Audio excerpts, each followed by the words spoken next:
era bakazi bemuzaddemu abaana then after ensine tulabanga fa abantu ababi ekituufu tuvumirira abasajja bazaala nga si beetegefu naye nammwe abawala mweteeka mu mbeera y'abasingo mother mu bintu by'ekisiru gw'ozalira otya omuntu atakusabye mwana omuvubuka atakusabye mwana ali bibye gw'osazeewo ofuna olubuto omuzaalire nga tamukusabye bwamwegana ng'ovaayo bogamba aganya okutuukiriza obuvunaanyizibwa bwe nga taata bannange bagamba enywera yerima kati nywera muganda wange okuza omwana ekitegeera emamanyiza omuntu wemba muzaddemu omwana bulaaza tekigenda kuvaawo tekisobola kuvaawo newe oligenda ku mawulire n'oyogera kino kyo tekisobola kuvaawo omwana ne waba avudde mu bulamu bw'ensi kyo tekisobola kuvaawo tekisobola kuvaawo just gwe kyoba olina okukola kuwa muntu respect and that's the respect I've been giving him nze tonsanga ne ku interview nze zembadde nkola nze nga simwogerako bubi senyonyolako nnyo olowooza lwaki mbadde senyonyolako nnyo because manyi gye buva ne gye bulaga ye taata w'omwana wange osegeera nze kyova olaba kati baganda bange nze nadda wano waliwo n'omwana bamusejozejoze kati soka owulire bad news eno Iwejoro kwenda byonna leka mbikole nabanisha bambikole nawaba noyenda kwiyoyiyorahoke nabanisha bankikole Let me lead as you follow Girl on eyes and need your love Let me lead as you follow Girl on eyes and need your love Ashakama kana kayimba akakuweereza bano si bayimbi balakijale wowulizanga buno obuyimba osobola ofuna abantu abatuufu tozaaliranga musajja nga takusabye mwana munsonyiwa okubonyaabonya omwana wammwe munsonyiwa okubonyaabonya omwana wange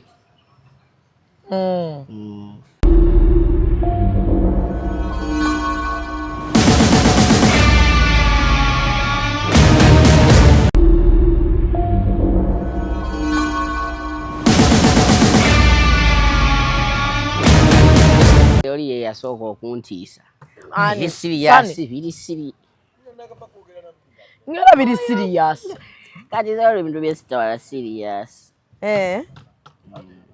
obulamu buli serious ate obwennaku zino gwe kyotatwala nga kiri serious kibeera serious so mwasuze mutya muli mutya akaweeza kajjo kabadde kakambwemu awo nno omuwulu we yategeeredde abaawasa tebaawasa lwamampaati ate era nga mwabaddemu era n'abafumbo abamu ng'era nabo baategeera kyekyabayingiza mu bufumbo nga tebeetegese mu nsonga y'emu abafumbo mwe bali mu buliri buli omu ali mashariki omulala ali magaribi nga wakati sitaani yeyeeyagalirawo mu kawewo akaakangi buli omu akolimira muli mutima aga sitaani eno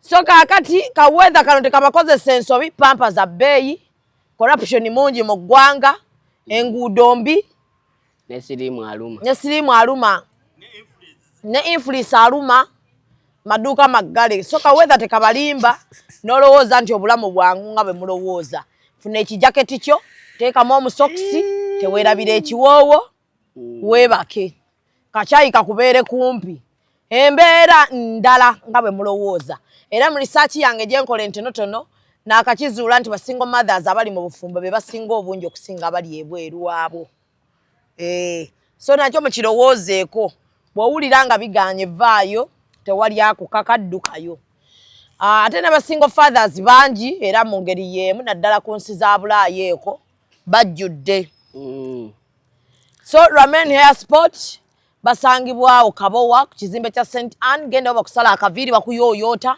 kaviiri ne bakasala bulungi ku mutwalo gwo kuliko wifi ate okonneera ku wifi yo kossa obwana obukunyiga massage bwana bukwatamu ku mutwalo era nagamba gwe nga sho gwe producer ono sho abarameni be bagenda omukolako akaviiri nze mwetwalira Ramen Hair Sport nze mutwala bamukoleko mbeera waawo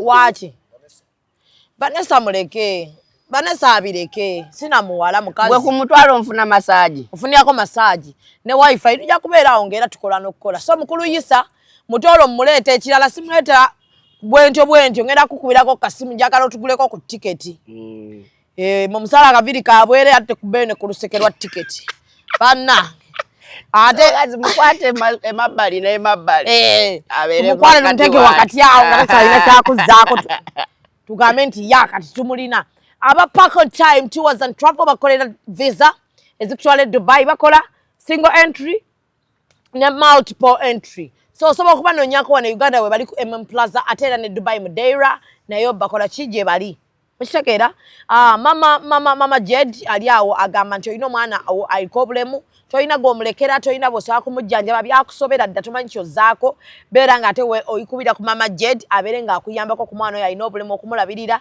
ate nabwe ekityo ng'olina omulwadde yasiisira mu ddwaliro naye owuli oyagala kugenda kukola naye omulekeko omuntu ataamusune yadde okubba ebyokulya weeyune mama Jed naye ng'ensonga enkulu ya 31 August ffenna tugenda kubeera Lugogo mu sharia za black nazirese ku Mimi's Glamour Palace weziri sharia za black ez'abaana weziri ez'abantu abakulu weziri obukaya malidadi sana byonna byatuuse dda ebiwoowo nabirese eby'omu nnyumba kossa ne mmwe bye mulina okwekuba ku mibiri gyammwe so nkonaako ngambe Shamimu njagala ku sharia ya black nazirese ziyika ziringa mata mujje ate mubeere nga munyuma ndine mutoro abasinga gwe mumanyi nga Niko ijabu Bade ya gamba Grammys, Mimi's Grammy. Eno kugundi. Mimi's Glamour kusapolo.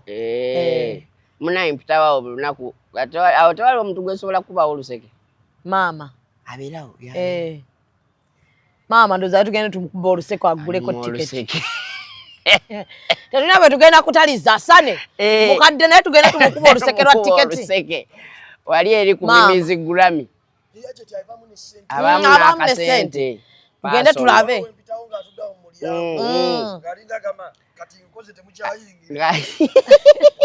Galinga vo balaze. Ana abanyiro oyo nyamanyira nnyo mama mukambwe mu.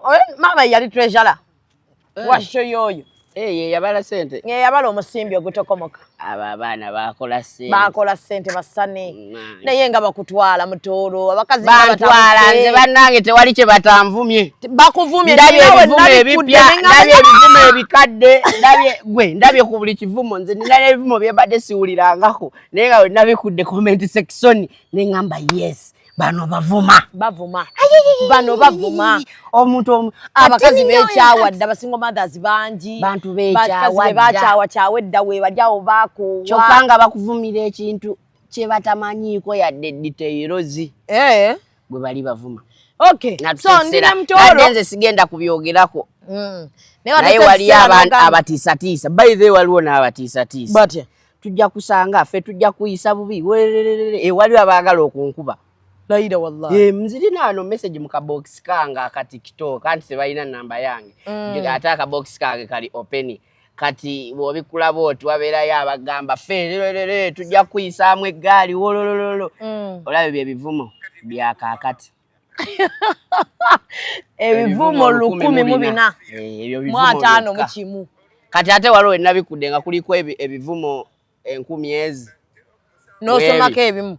Watoddeko. Nezi bikulezo. Kati kuliko 12 nega bya sawa nga 2 emabega. Nga bali akiti. Bavuma. Abana nga bali akiti. Kati abatiisatiisa okunkuba be bangambye bandeese okukubira nyinza okutuusaako obulemu, nyinza okutuukako obulemu.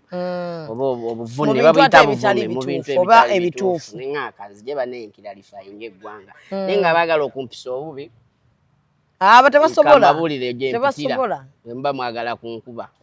Wenva ku mulimu ngenda Nansana kushenabweru awo waliwo supermarket nengula ku byokulya nyimirayo dakika nga 3 then nemala nenzikirire waka ku bigere so kati abaagala okunkuba yesaawa gye nnina gye musobola okunkuba. Eyasembayo kyogera ali mu ttaka. Yali mama dikirumira. Bamukuba. Amasasi kongwe kati abaagala okunkuba. Teyafunayo yadde akakisa akaddamu balagirira. Awo wensangibwa we musobola okunsanga. So kati nga n'ebintu bye baagala okunkubirako oba okunvumirako tebalina details. Kyekituleese wano tubawe details. Kakati show yaffe yanga 16 August ku Bati Valley okuyingira emitwalo 2 emitwalo 5 emmeeza ya mitwalo 5 etuuza abantu bameka 5 etuuza abantu 5 kakati ekintu eno show agirimu chali wange Sane ate nga ne Mutoro chali wange naye ate ninaye eri side y'abakyala eri jesivaamu singe banga teri mu nsobi so nalabye Aisha Kama ndoza bwe twakola interview eri simanyi ba interview fe yaleta obuzibu bwaliwo yaleta obuzibu yaleta obuzibu kyesisuubira nti waliwo ebigambo twayogera nga byali bimuvoola ate temwali muyadde tewali naye waliwo obugambo bwe yakootinga awo n'agamba mbuno mu interview eyo twayogedde nga nze ngamba mbu ye yanneesibako tetwakyogerako so kati waliwo ebintu ebimu bye yayogedde nga olaba alina kyanoonya oba ye nga alina kyayagala ye nga kibenefiti nga ye oba sympathy anything kubanga otunulira interview gye twakola ogwasembayo teyaliimu yadde ekigambo ekyavoola Aisha Kama wambuuza mwekwana mutya nenkuddamu engeri gye twekwanamu kati waliwo aboogera ennyo nga ne interview bagirabako kaki ate kyaba Uganda twemanyiza okulaba ebintu tubimaleyo tugende okujajinga nga tulabyeko kakati obuzibu obuliwo basingle mothers banye mu ggwanga ate era Aisha Kama nze ku bigambo bye yayogedde ayinza okuba yekwasizza bino ebyabaddewo kale no yandibadde si bituufu naye nga alina message yagala delivering etuuke muki mu bantu Aisha Kama mu bigambo bye kisookerako tetugenda osookerako tolabirira mwana kati wamufuula single mother bye bigambo bibiri bye twagala okiralifayinga lwaki single mother ate lwaki sirabirira mwana. First of all Mimi omukazi wajja n'ayawukana n'omusajja mukuba engalo era tumuyozayoza nti kulikayo you've represented us well girl child kulikayo gye babadde bakusumudde bakubonyabonya kulikayo mu toxic relationship era nnyo okitegeera omusajja lwaki wayawukana n'omukazi tewaba wamukubira mu ngalo anti community favoringa nnyo omukyala community favoringa nnyo omukyala omukyala azaalibwa muntu mulala nga si maama omukyala azaalibwa maama era n'omusajja azaalibwa maama kati teriyo bamaama abalumizibwa nga mutokyalinze abaana baabwe balumwa simanyi lwaki nsonga lwaki ffe tukuliriza nnyo ekyokuba nti omukazi ye waanoba tumukubira mu ngalo omusajja wayawukana n'omukyala ate ye gwe tuzzaako ki amafumu ne mumufumita okitegeera n'ayogera ku nsonga kansogere nkiralifayinga ensonga y'obutalabirira mwana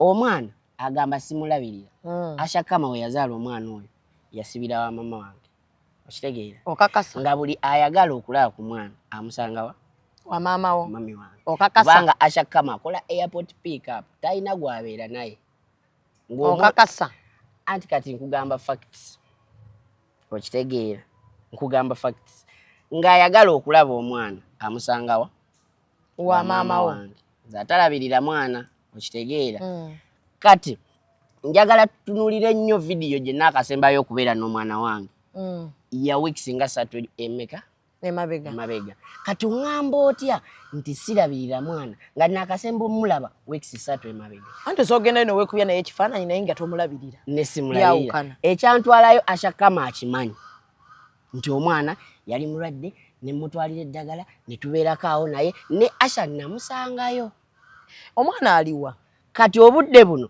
omwana yamulina era kasita omwana yamala okuwona bwati buli kimu kiwedde bulungi omwana Aisha Kama n'amugye wa maama n'abeera naye omwana abadde wa maama okuva bbanga ki maze kati ezo weeks zonna 3 oba mwezi nga nkubira Aisha Kama takwata masimu gange njagala nkulage missed calls oba nkulage enamba nga nkubira Aisha Kama okitegeera naye nga takola ki nga takwata masimu gange by then ejjo namukubiddeko eno si namba yesterday ku ssaawa 10:10 ne mukubirako n'agaana okukwata kati buli wiiki mukubira emirundi egi nga ki nga njagala mubuuza omwana ali bulungi kati simanyi Aisha Kama yajjeewa ekintu ekyazize ne kimugamba nti genda agamba abantu tolabirira mwana ne tukkirira wansi kati eyo wiiki ewedde Ashakama mukubira buli week takwata masimu gange ekyo tukiveeko kuba sensonga nkulu ensonga enkulu tolabirira mwana ensonga enkulu sirabirira tuvire ddala waneeno ng'omwana ono azaalidwa tugenda kuddayo emabega wali nga Asha ali lubuto wano Asha nga yakazaala omwana ono waliwo nga bazaala omwana saaliwo waliwa songa eri bweti Ashakama nga ali lubuto badde saagala byogera kuba birimu abazadde Ashakama nga ali lubuto yali abeera wa mama wange okitegeera we yabeere wa mami yali abulayo wiiki ezi n'alinnya n'agenda ejjinja abaana be yabyogedde ebyo ne mubuuza lwaki Asha agenze kuzaalira wa jinja ebirowoozo byajja bingi n'amasimu gajja mangi kitegeera agamu gagamba alabika oyo mwana kati ayagala kweka mu simanyi mukweka dyenye simanyi biki kitegeera ebitandi na mutwe byonna ne bikola ki naye ng'olubuto lwonna yabeere wa maama nabeera ne Ashakama okumala emyezi 5 ku 6 ng'ali lubuto ng'oli naye okitegeera nga ndi naye ne muviira Ashakama nesigala nga mukolera shopping buli Sunday kitegeera wamuviira olw'ensonga zammwe olw'ensonga zisisobola olw'obutakkaanya obwaliwo ebintu byonna okubikola okubeera nga kati yali tasobola kubeera yekka nali namulaga ewaani ewa maama wo n'abeera nga spending a life there okitegeera nga we mukola ki nyanze ngula eddagala erimulabirira bagambye muno bagenze mu ddwaliro check up okitegeera ng'olina okusinda eddagala egganda ng'alina okulisasula kati ebisaagala kubyogera kubanga naawe okimanyi nti teri mukazi asobola kwemalira especially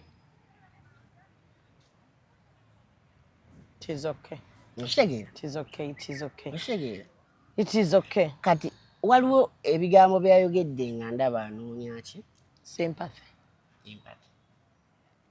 maybe nakuyisaawo kyayagala kuyisaawo nga ye omukyala ayinza okugamba nti mukyala wanaayogera ensi ejja muwuliriza naye gwe omwami toyina ayinza omwami siina ensi ejja kujajinga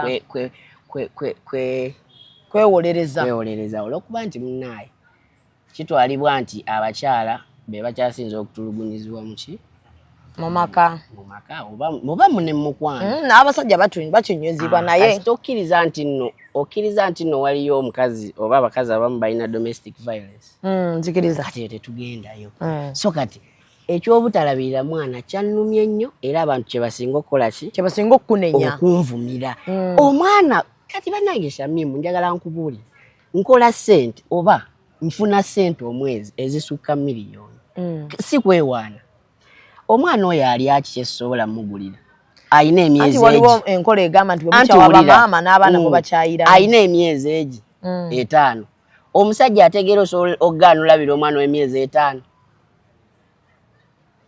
ali aki talya kitegeera ayambala ki ekibbe kisobola okugaana omwambaza takirina okitegeera kati omuntu w'omulaba mu kamera naga oyo talabiramu singa agambye nti nno oba omwana simuweerera oba kyalirabiseeko nti nno eyo nsobi anti oyinza okuba mwanyi obutakkaanya buno naye n'osigala ng'omwana tokyakola ki tomulabirira twafunamu obutakkaanya bbanga ki omwezi gumu obutakkaanya nga nze kati wokebera ku peegi ya Famous Baby Famous yakasemba okuba akalango ka show eyange omwezi gumu emabega kitegeera nga maama we mwennyini yayogera nti Famous langira taata ekivulu awo twali tukwatagana omwezi gumu emabega mukebere videos kati maama obutakkaanya bwajjiddaawo mu mwezi gumu okuvaayo agambe nti olabirira okuvaayo agambe nti sirabirira mwana ensi yonna nekuba amafumu banvumya ebivumo nze bulijjo simanyi nti waliyo embwa nga yakula n'omutwe gwa mbizi naye omwana yaŋŋambye mbu olinga embwa nga eriko omutwe gw'embizi okitegeera onoosonyiwa okuseka kati nina ebivumo ebipya bye nafunye nga banvumira ekyasinza okunnuma kunvumira ku nsonga gye sikola omwana omulabirira Ashakama oba embeera yayagadde gisaawo nga sho oba akube sho it's okay oba ayagala kuba sho it's okay but omwana ye muleke tomufunirako bizinesi kitegeera todda mu bantu n'ogamba n'okola live yo n'ogamba mumpagire ku business yange bweti ne bweti omwana mugulira amata omwana omugulira amatama omwana kitaawe yafa mwana agezze naye y'omugulira amata. Njagala nsabe kino ekigambo nga ndi muwombeefu nnyo. Asha kama star ne wakola ki ensi esobola omuwagira ate mukazi esobola omuwagira ng'akoze mu makubo amatuufu ne waba tataddeewo busitanti ne waba tataddeewo mbeera. He is a star. Naye bye yatandika ebya sympathy simanyi mukyala wange lwaki yakyuka.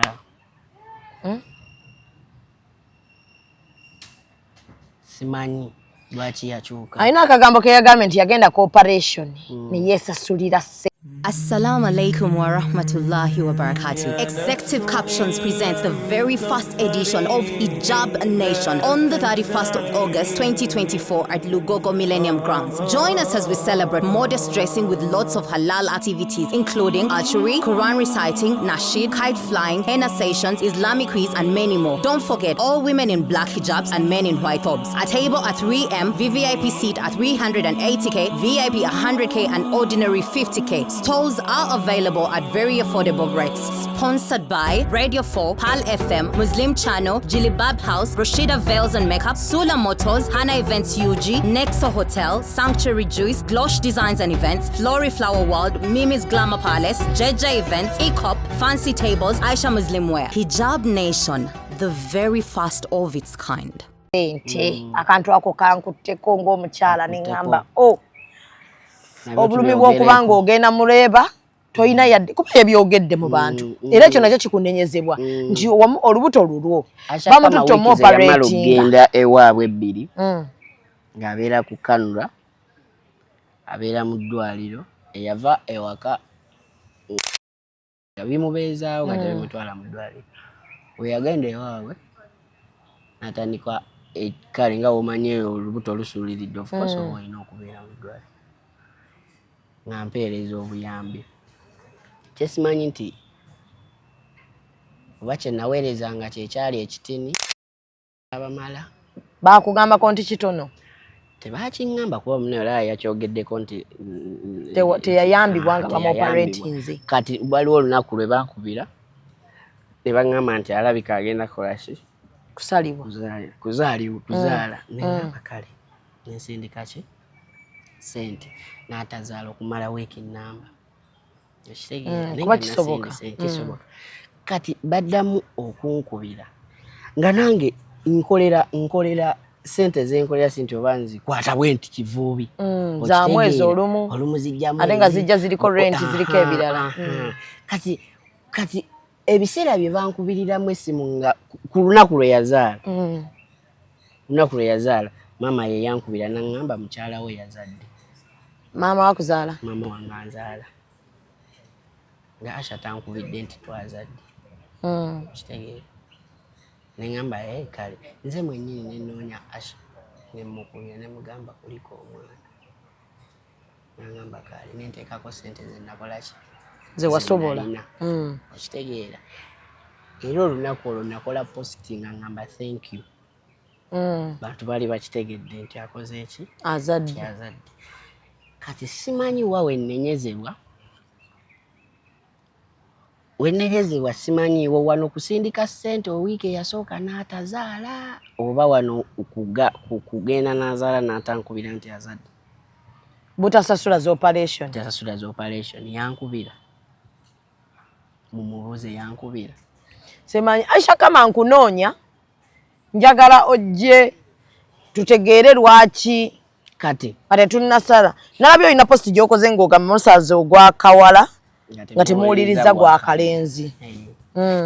Anti obedda nange ekyansuseeko obusungu nga bundi ku mutima nake ndi ku mutima banvumira bwereere nga point ensi yakujajinze mangu ensi yanje ajinze nga tewulidde side yange okitegeera kyekyasinze kati munjajinge nga muwulidde ekiriwa ekikyo mwesalirewo because Aisha kama yagitaddeyo side of the story. It's okay tuminaako buzibu kuba kati ye yasazeewo buli muntu ye kuba we nsinga naganya okwewolereza baligambye ndi guilty nadde saagala kujja mu kamera naye baligambye nti ndi guilty era abamu bagenda batandika n'okutiisatiisa era abamu bagenda kugamba ndi kisajjasajja sizibira ki ate mukazi ye abeera kyatazibira omukazi munnange atazibira mwama abeera mukazi tujajinga abasajja tubajajingeko nga era tumanyi nti ye omukyala atazibibwa n'omusajja muntu naye nga Asha nkunoonya then Asha alina ekintu kyeyagambye alina akagambeera ke yayogedde nga kakwasa ennaku ku mukyala asitudde ali olubuto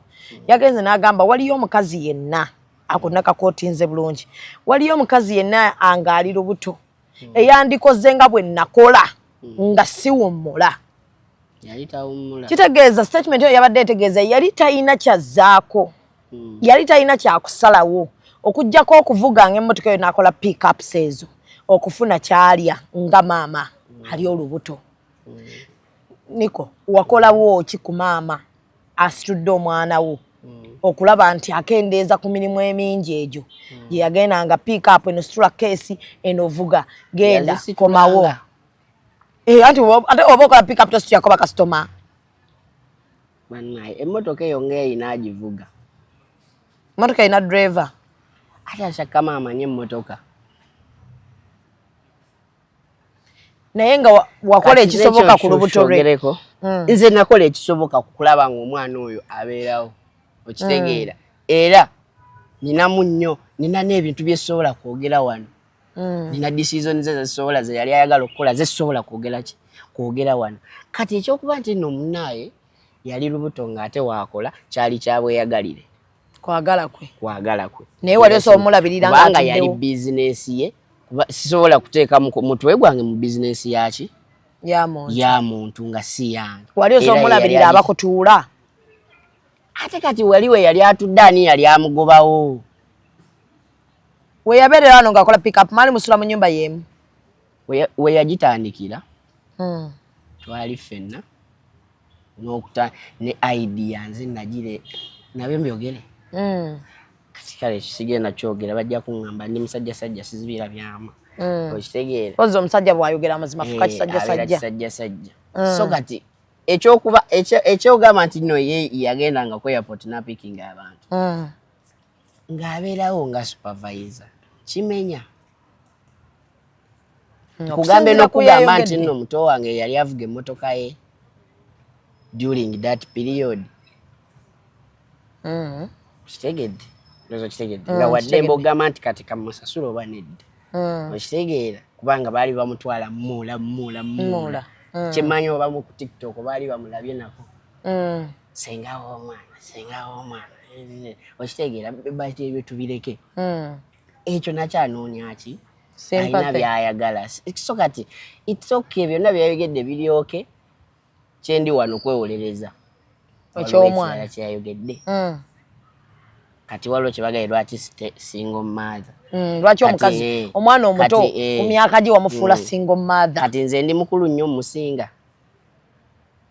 okukola ki nze siri step father nze siri single father lwaki mu relationship eno tutunulira nnyo omukyala ddaani omwami nze wembanga ali eri nange ndi eno sibeera single father obeera single father tugeze omwana amundeetedde amunkubye sinze mulabirira sibeera single father community esobola okiwa obudde nti lwaki mutwala labiriraiko omwana tekikola nnyo mawulire kikola nnyo mawulire naye ku maama kiwaawaala nina ekibuuzo kyange eki abo abanvuma abaami n'abakyala mwe bonna be muzaddemu mubawasizza gwe bonna abakuzaddemu oba abaana bonna b'olina bakuwasa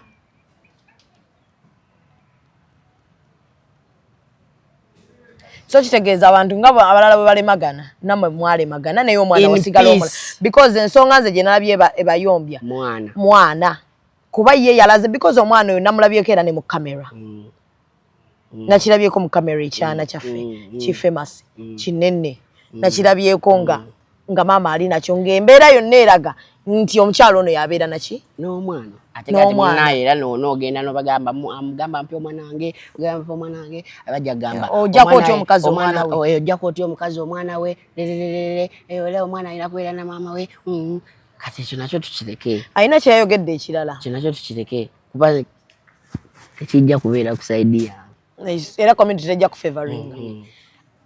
Mpayo ka clip we nali mwogereddeko ewantu wonna wenkolera ng'ate mwogerako bibi ebisobola omunyiiza nti oyo yampisawo ati oyo yali bw'ati oyo wali ati ne munyiiza. Omanyi waliwo ebintu ebinyiiza.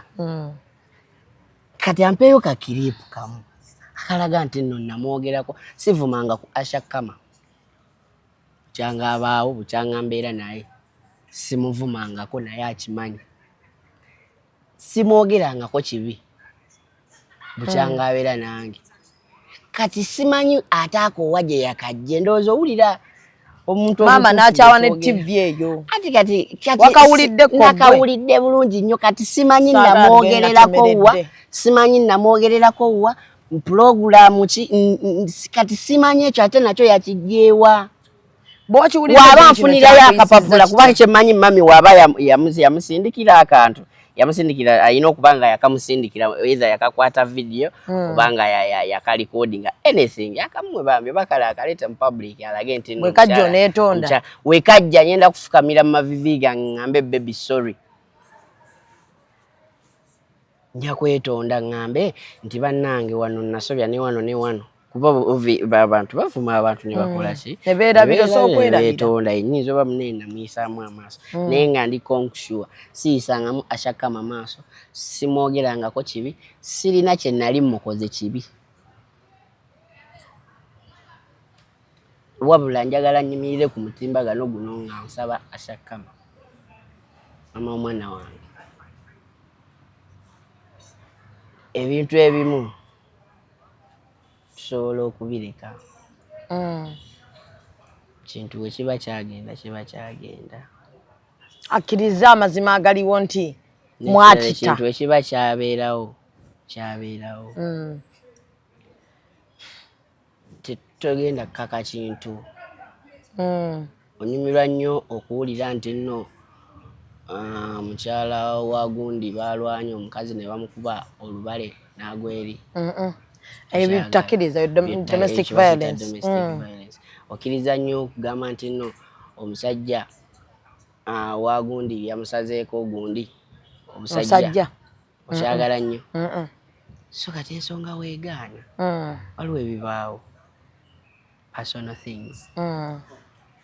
So mu byonna mukyenda byemu wano mwayawukana naye simanyi oba mukwawukana kwammwe buli omu yagenda ategedde munne mwatuulanga abantu ne mukiteesaako nti omanyi kiganye bro kiganye omanyi mademoiselle kiganye ne mukikkiriziganyako omukyala n'agaana okitegeera ndowooza kati mu mbeera eno yonna ebaddewo ondaze wamukubiddeko n'atakwata so tonnamufuna kumubuuza nti ate kiki ekitabuse because community yakusaliddewo omusango ogw'okubonyaabonya Asha Kama. Buli gwe nanyiizizza bannanga nsonyiwe okunyiiza. Assalamu alaikum wa rahmatullahi wa barakatuh. Executive captions ekuleetedde Hijab Nation. Twegateko nga tujaguza n'okwenyumiriza mu kyambalo kyaffe mu ngeri eri halal nga 3 ogw'omunaana Lugogo ku Millennium Grounds. Tosubwa ebyamasanyu bingi nnyo n'ebyokuyiga omuli empaka za Quran, ebitontome, amataali, tarabu n'ebirala bingi. Okuyingira emitwalo 5, emitwalo 10 ate mu ababede emmeeza ya miliyoni 3. Teweerabira abachala mu hijabu zammwe enzirugavu ate mu abaami mu kanzu enjeru biwagiddwa. Radio 4, Al FM, Muslim Channel, Jilbab House, Rashida Veils and Makeup, Sula Motors, Hana Events UG, Nexo Hotel, Sanctuary Juice, Glosh Designs and Events, Lori Flower World, Mimi's Glamour Palace, JJ Events, Ecop, Fancy Tables, ne Aisha Muslim Wear. Munsonyiwe okubonyaabonya omwana wammwe. Musonyiwe okubonyaabonya omwana wange. Wetonda mu mutima ki wamubonyaabonya? Mutima mulungi. Okakasiza nti wamubonyaabonya? Community eyinza oba kyeyagala owulira. Naye amazima agamanyi simukubangako, simuvumangako, ne interview eyamutabudde temwalimu kyemuvoola. Yo interview nze nagikola wano. Temwalimu kintu kyonna Asha kikuvoola. Kigambo kyemuvoola. Yadde n'eki ne wakinoonya tajja kukiraba. Ale tosuubira kumuvvoola. Ale sisuubira. Kuba ye yagambye akuwadde ekitiibwa kyo kyonna nga taata w'omwana. Nange muwe ekitiibwa kye kyonna nga maama w'omwana wange. Ne kati bw'otunulamu mu bintu bino oyizeemu ki mu mbeera eno? Kuba ndowooza bulijjo obadde obiraba nga bavuma balala. Mbiraba. Nga bavuma balala ku luno kibadde ku sayidi yo. Embeera eno naddala nga community ogiyigiddemu ki? Community eno ogiyizeemu ki? Era social media kati nga gwe obadde ogiwangaliddeko naye nga tekukyusizanga nvubo. Kati ssaawa zino ziri oyizeemu ki? N'owuwo akuvaamu. N'owuwo mwennyini akuvaamu. Kuba kati nze nina mikwano gyange abankubira basinziira eyo bweru, abamu bali muno nga bakujajinga ne bagamba otudisappointi nze tolabirira mwana n'omunnyonnyola ensonga gye lwaki kiringa bwe kiri n'agaana okutegeera. Ensonga y'obutabirira abaana kizibu gitegeera okujjako ng'omuntu awuliriza. So kati omuntu amanyi oba ayinza okutegeera naye ku ssaawa yakolaki yakutegeera. Naye nga omwana ye njagala tukiddemu wano mu kamera. Tuna mu kamera eyo owa kamera tuwe gundi teeka sport wano mu Mutooro. Nteeka mu kamera bulungi. Mutooro olabirira omwana mulabirira. Osoma ddiini ki? Nsoma ddiini ki? Kyeki. Osaba oli wa ddiini ki? Ndi mukkiriza. Toyina ddiini? Ndi mukkiriza. Naye Katonda omumanyi? Katonda mumanyi. Osobola okulayira n'ogamba olabirira omwana? Ndabirira omwana. Ndayira nga nfukamidde wanfukamire. Kyonna ekikutaasa. Kuba kati wano tuli ku kanaayo kyani. Omwana yagambye mbuno sho tegenda kukola. Waliwo ampereza message nangamba bwe tuweze ekitundu ky'abantu mu Bbaati Vala ng'amanya eddogo gye liri. Galinga agamba mbuli yanjagala kulwasha kama. Nkitegeera. Ensi ekujajinga. Ensi n'enjajinga.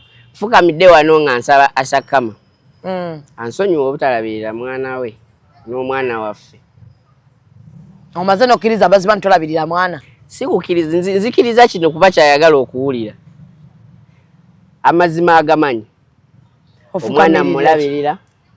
Omwana buli kyasa oyo. Ng'oggyeko ekino eky'obutakwata masimu gange okumala kati omwezi mulamba. Kati kino kyatandisa nnyo eky'obutakwata masimu. Nze sijja kuyambako fukamira fukamirira muntu yenna okuva omwana oyo we yapangulula omwana n'amutwala okumujja ffenna ye twali tumulabira okitegeera. N'ataddamu kukwata masimu. Omukubira takwata. Simanyi gy'abeera okitegeera. Mama wange wamukubira takwata.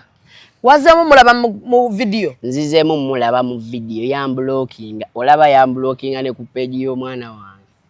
Wali okolako ki ku page? Wali omonitoringa? Wali omulabira? Kitegeera. Kati nina ensonga ezimu nga simanyi lwaki yazikola. Bwe yali akublockinga teyagamba nti kuba abakazi tutero y'omayo gange ngenda kublockinga. Talina kye yanyega. Kati takwata. Okumala bbanga ki? Takwata masimu gange kumala mwezi mulamba. Toyinayo ekyaliwo yenna ayogera na Ashakama? Simulina. Ate Sane ono? Ne Sane simanyi oba ayogera naye. Sane singa ayogera naye singa ngamba. Omukazi yaŋŋambye bw'ati ne bw'ati. Okitegeera. So toyiwulira complaints zonna? Siwulira wodde. Kale yali kubidde maama wange n'amugamba nze ekyanzijaawo omwana wange nalaba nga akogga. Oba alwala nnyo. Ne mugamba okay. Eka yamugjeyo lwa. Kati maama ye naye tamanyi abadde alabirira omwana. Tamanyi gyali. Amasimu tagakwata. Omuntu gwakolagana naye oba bakyakolagana senga w'omwana we gwayita senga w'omwana we. Kitegeera. Ate simanyi oba naye agakwata. Kati mimi ndi mu dilema. Kati awo community esokete. Omukyala watakwatira masimu. Community weviriddeyo nekunenya. Nenenya. Naye ebivumo byonna ngenda bikkiriza mwebale kunvuma. Bannange abantu bavuma. Bano bavuma bano ate abakazi be bakyawa bavuma balina obusungu era muboolaba obwedda kati omusajja alina goolaba obwedda akuvuma maama we bamusuulawo n'abakuzanga single mother awo yaba alina kuvuma oyagala toyagala kusabula abakazi be balekera abaana kuba nalabye Ashakama nga atadde video y'omwana waliwo comedy gye nasosola bayagambye onzijukizza webandekera omwana w'omwaka I know what you're passing through my dear kati singa kati mbadde so mwasuulira Ashakama omwana mbadde awo nendowoozaamu singa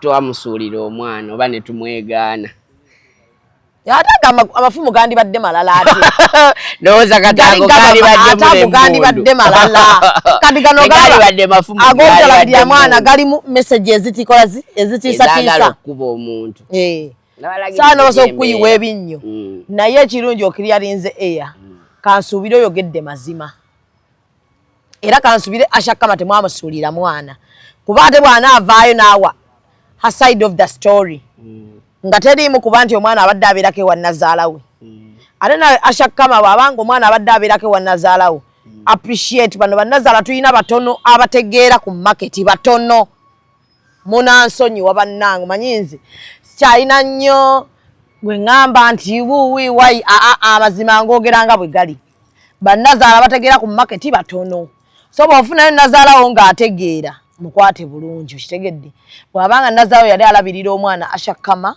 n'ogenda n'omujja ate amasimu n'ogajjako Dr. Communication ate enkeera ne bakola amawulire ng'ogamba tebalabirira mwana that is bad girl child that is bad but if you have your reasons lwaki wajjayo omwana wali olina ozigamba maama ono nga toyagala kwogera naye maama n'atuusa information yali ani mutabani we ne yeesootinga naye gwe kikkakatako okulabirira omwana oyo oba maama we ayagala oba tayagala gwe sente ziteekengako ku ssimu okitegedde oba essimu agikutte oba tagikutte ziteekengako keeping records ku ssimu oba ez'omwana omaze ebbanga ki nga tolabirira mwana gamba maze ebbanga ki nga sibeera na mwana omaze ebbanga ki nga tobeera na mwana weeks nga 3 ate amaze ebbanga ki nga takukwata era ezo zennyini ze yajja omwana ewaka n'agenda naye kati omwana abadde maama yalabirira omwana abadde abeera waka bwe yalwala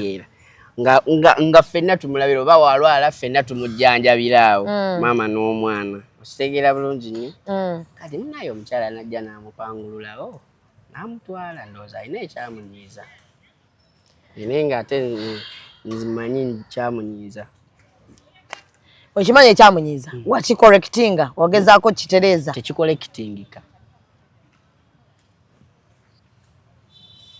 tekisobola kukorekitingibwa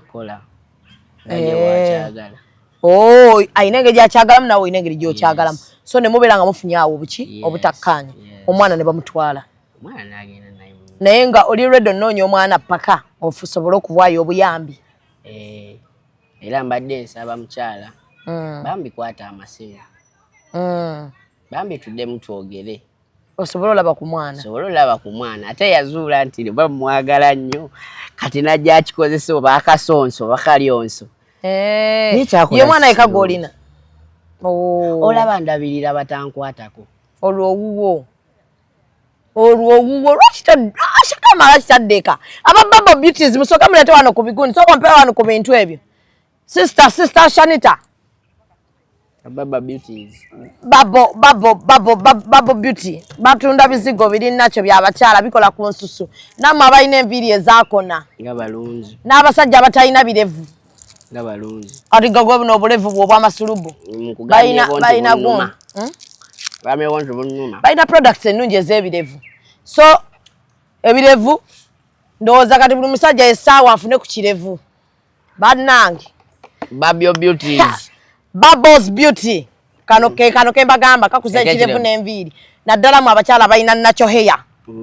Namwe abalina enkole. Ziwanvuweko bannange obuviiri obu. Kati ng'obwoli Esther Nakaziba. Mami onkoze otya? Eki. Anti ankoze ati. Okola ki? Simanyi wakuba luseke. Bino bya product. Chena mama Shanta leta. Ngalo biseera. Kano kati. Anti aging. Abantu abakuliddemu ku myaka. Jangu wano Shanita. Kasala emyaka. Awo omufuna. Akulina. Kino amanyi tulina show. Era kasala emyaka akulina. Shanita mumufunidde waatuula. Yebimu. Babo. Yes. Babbo's Beauty. Bwe muntu parking ngo muntu atwala eh? Yes. Ebera package number. Kati muno tulinamu ne ka libido. Libido. Massage oil.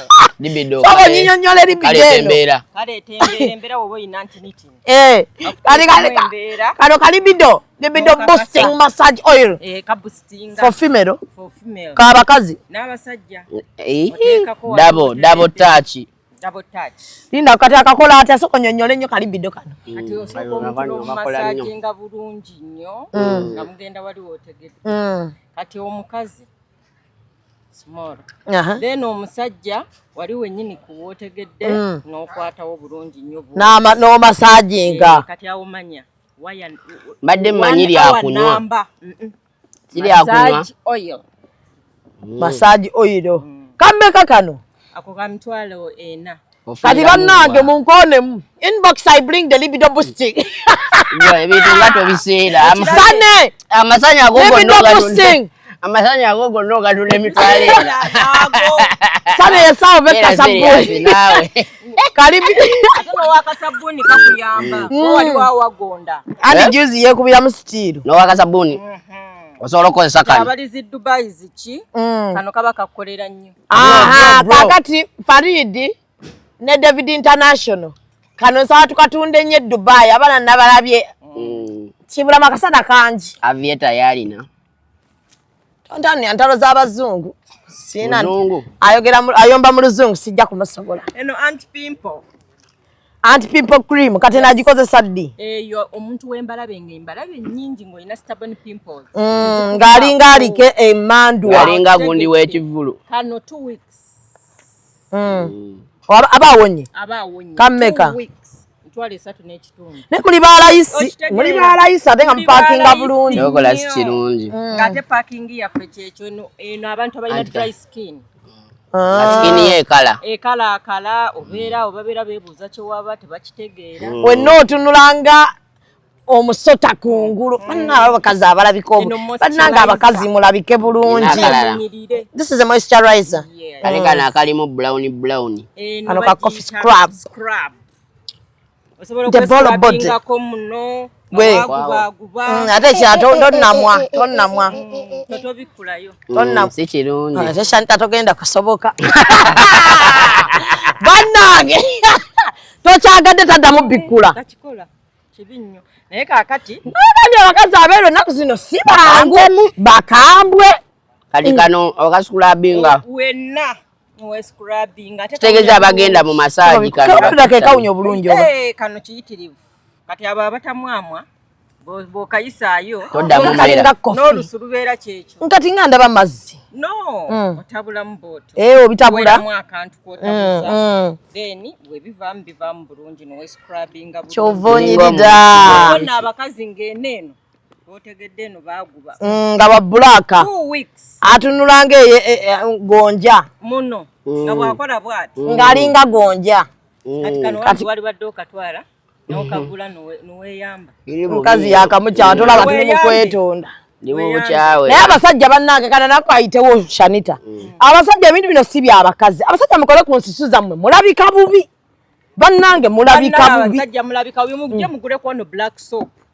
Black soap akola. Ono black soap. Mumulabye. Wabaddugavu. Mutwalo gumu gokka wabaddugavu. Sibe omweru tamukwatako. Omweru mpozi ng'olina embalabe nnyingi nga zaakufuukira ekizibu. Naye asobola okukukolera naye waabeeru ye aloe vera. Aloe vera. Aloe vera yali ono. Naye kano ka disclaimer tebeerusa baddiya. Ayagala okweruka sigala ye wamwe tetulina gadda kubonaabona abantu bannyonnyola nti ate obukalo bwagaana. Mujja kulaba Shanita mulowooze yeeyerusa kala ye. Kubeera singa namugambye dde obugalo buliko ligino.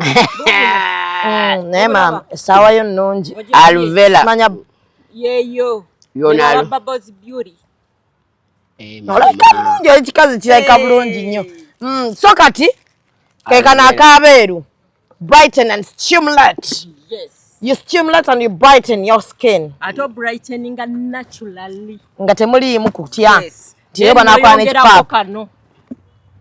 Kati kano. Ka brightener. Omweru. Vitamin C. Omweru oba weesiiga kano. Ate omuddugavu. Omuddugavu kino oba kino. So omuntu alina kujja gye muli ne mumunondera. Susuro tukulondera ekyokwesiiga. Tusangibwa ku New Pioneer Mall opposite Mapera Shop PH106. Jidde mu shop number. 4. Shop it is PH106. PH106 ku New Pioneer Mall. Opposite Mapera. Ku level York eyokuna. Tuwe namba y'essimu. Enamba y'essimu eri 0700 31 77 16. Okay, producer agenda kuba agiteeka yawe namba gy'olaba wansi awo etambula k'oba obeera ng'okola ki? Libido. Naye nga kano akaali bido maanyi ke tugenda osinga olanga libido boosting. Abakazi mulina stress y'amaanyi muva mu kibuga. Mubeera ku family planning. Kati tugenda kudibya kano kaki? Bashalomu ke balanga kaputulu. Kati tukozesa nnyo libido boosting buli omu alanga kike. Abano sane yagenze ddo okulamuza. Oyo abakazi abeeru bamubalamu sana. Abeeru bamumalamu. Ai. Lwaki ogenza mu nsonda gy'aba kunnyonnyolera libido?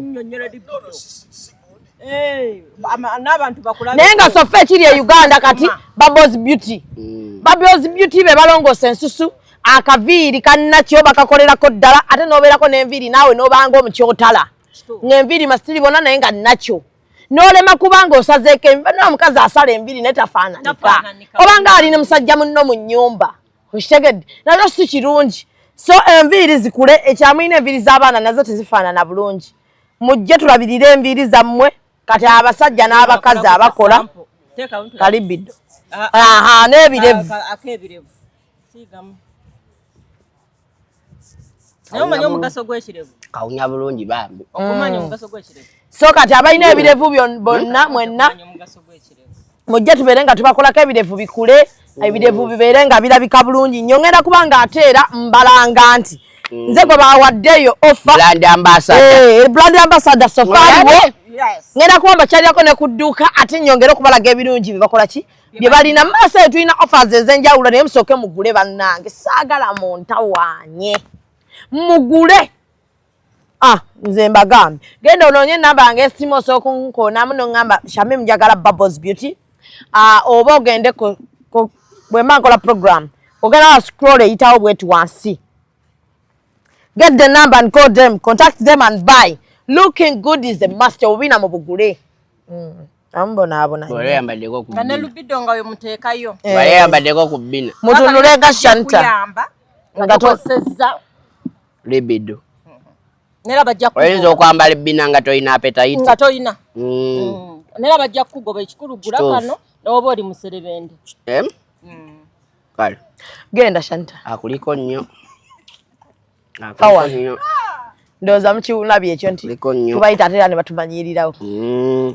Nze kasita ayogedde ku muserebende. Nze kasita ayogedde ku muserebende. Ekintu ekyo nakyo nno si kirungi bannaaye. Ddala ngo akitutte personal. Nange nkitutte personal. Nkulabye. Naye omuntu omulaba. Abakazi abamera ebirevu mubirabirire. Kaakano. Kawunya bulungi. It is well blazing. Yeah. So abakyala bayiiya sofa naye nga bino byo ebizigo bino bikolebwa abakugu ddala abakuguka mu kukola ebizigo by'abakyala. So n'olw'ensonga eyo mujje batereze ensusu zammwe. Looking good is must. Ebubina mu bugule naye nga musooke mulabike bulungi. So bino bikolebwa mukugu mu nsusu. Mukugu. Agambye ava America. Ali eyo mu America boss waffe. Abikola n'abituweereza wano. Straight from Boston. Ndowooza ajjako mbitangendeko ku factory. Mu America. Bro! Ono tawabirira mwana. Ani goyita. Gundi pato. Talabirira mwana. Banange. Kuba. So far tuvaako mu bulango kati atukomyewo mu mbeera ate eri serious. So byonna bibadde bitambuzibwa ku motoro andowooza bitangazizzaako bulungi. Waliyo ke weerabidde ebivumo bye mumuvumye byabisiimye kuba muvuma. Abadde bulijjo alaba muvuma ffe ng'alowooza byangu. Bannange naye ensonga ngirambise bulungi. So tukakasizza nti omwana amulabirira era na byonna yaliwo nnyo ku lwa mukyala we n'asaba mukyala we nti bategeeragane bakwatagane. By the way nina waalabanga musobyamu ankubira essimu aŋŋambe nti kino ne kino ky'okola sikyagala. Okitegeera nze am a very listening person. Mpuliriza buli kinsala mma. Waliwo n'abagambye mbu tomusaana naawe simusaana kintu ekyo nayo kyaze kyatandikidde ku Bruno Betty. Nali nyononera omwana abandi obudde.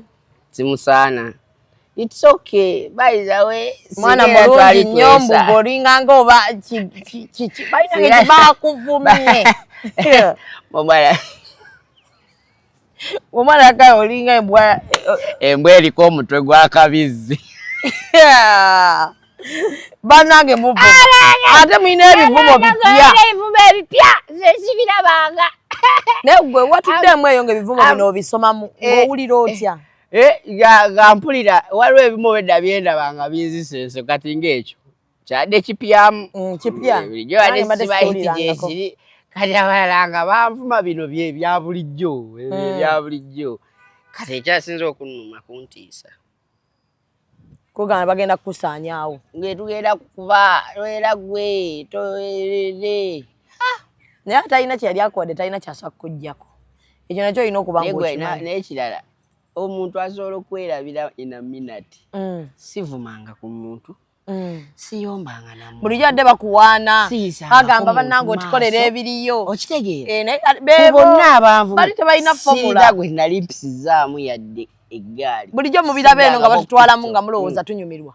Sikozesa nko apu nga nvuma abantu. Naye gwe omuntu akuvuma. Naye weeva eno wagiwulidde?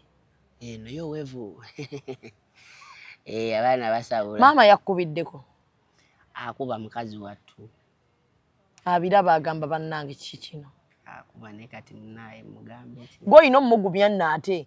Abo ffe tubagumya. Nze nno ndaba essimu ye ne sigikwata. Ate oba omussa pressure ayinza olowooza oba wagenze mu depression. Kati olina omukwata n'omugamba maama ebyo bibaawo. Eri ekisobola kunteeka mu depression. Bayira nze ekintu kyesikoze oba ekintu kyemanyi nti ekyo saakiza kirwawo okunteeka mu depression. Naye kano ke bakwayirizzaamu nti tolabirira mwana kagenze wala. Ekisooka nange nganze omwana amwagala. Maama we amwagala. Kati teri amwagala nga jjajjaawo omusajja. Taatawo. Kati nina nebyesigambye ate kati twagala kubinyigako. Ebimu tubireke. Ebimu tubireka for personal issues. Ewa taata wamutwalayo omwana? Jjajja ky'omusajja asinga omwaka? Jjajja taata wange azaala nze. Yamutimba nadde ewuwe. Bambi. Tamulabangako naye yamutimba dde ewuwe. Temumutwalira nga temumutwalayo. Tujja papa. Anti yalina otuwa program chairman ero si twabeera busy nnyo. Kati oyagala we program mutwaleyo omwana. Amwana ani yamutuuma amannya? Nze kitaawe. Mpozi n'aba mwesibaako ku app okwo. Gwe wamuwa ekya famous? Kya maama we. Gwe wamutuuma mannya ki? Sobola gaggamba. Si omwana amwagala mubba yenna lumu. Bannange. Kati omwana bamubbye kati baliwa? Ebyo omwana waffe bitabyagala.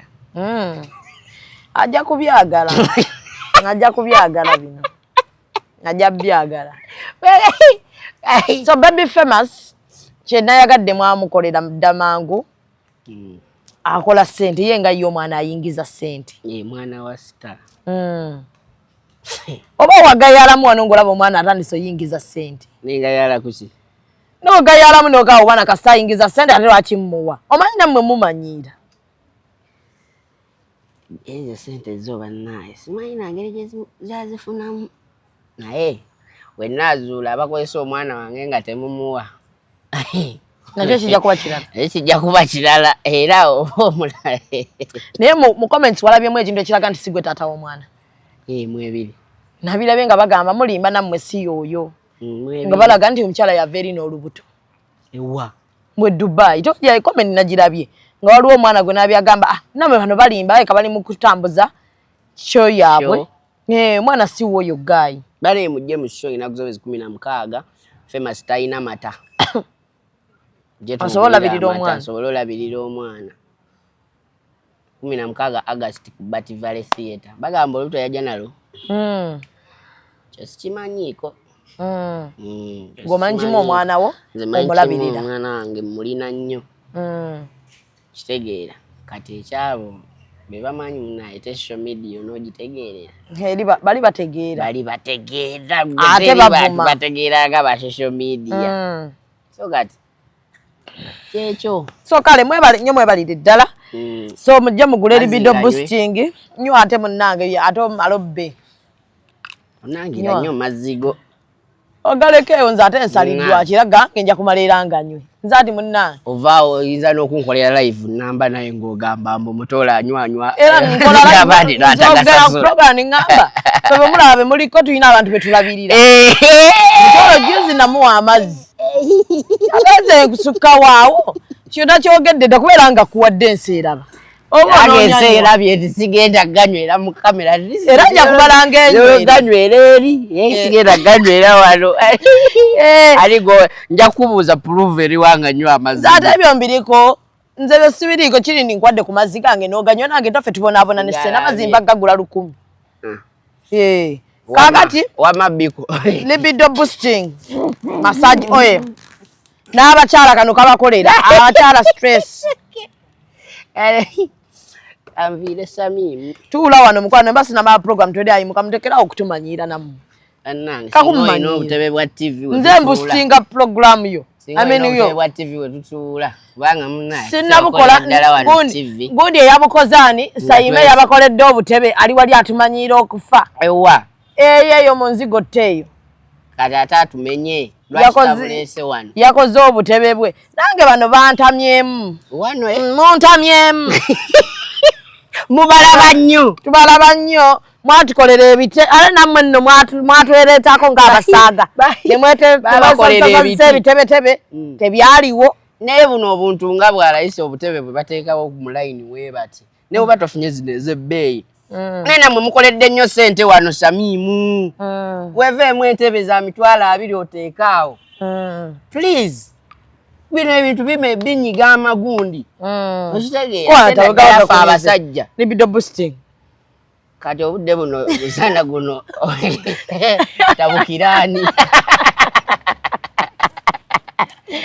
wabula lawo omala okateekako ng'ofunye essimu n'okakaneetegeke nga wabode enkuba netonnya ebenda ekendeera n'ogamba mukama egenda neddamu ng'eyajjo nga noonya ebiyigo we biri ate omukyala atugambye embunulo n'abasabbuuni osobola ova ku sabbuuni kibeera useful ndowooza sane takunyumizanga kyatuuka ku kyali waffe alisade ate twamuddusa okwekuba agundi sikiriwaya nti yamubiza kati ye tagambangako kyamutuukako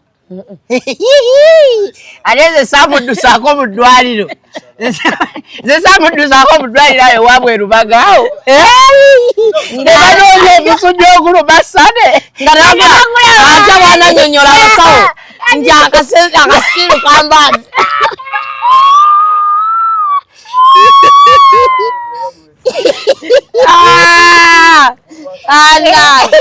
yadusaako sane mu ddwaliro yamayo ennaku ezi naye ekimu tutteyo kasabbuuni nemuga blo ali namuwoning yafa muwoning nemuga kuba takitandise leero nemuga you can do better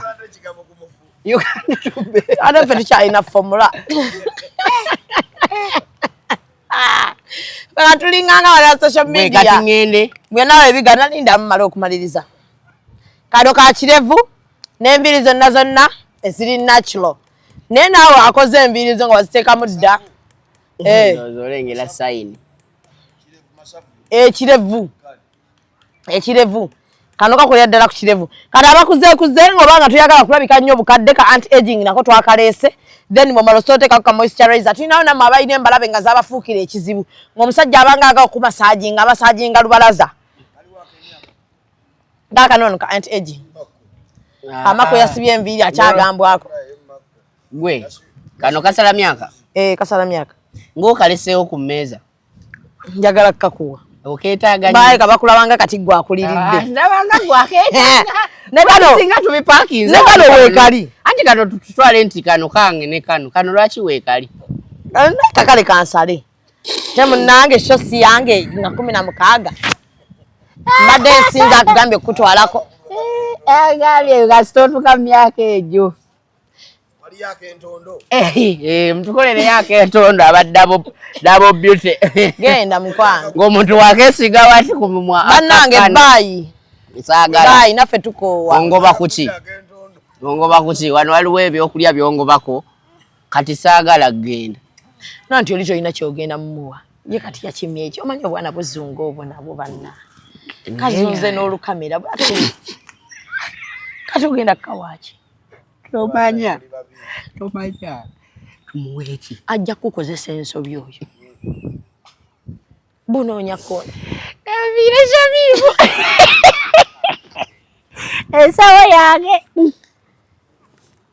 sigenda obusawo bw'abakazi bo bwe mukwata ennaku zino twetega Esther Nakaziba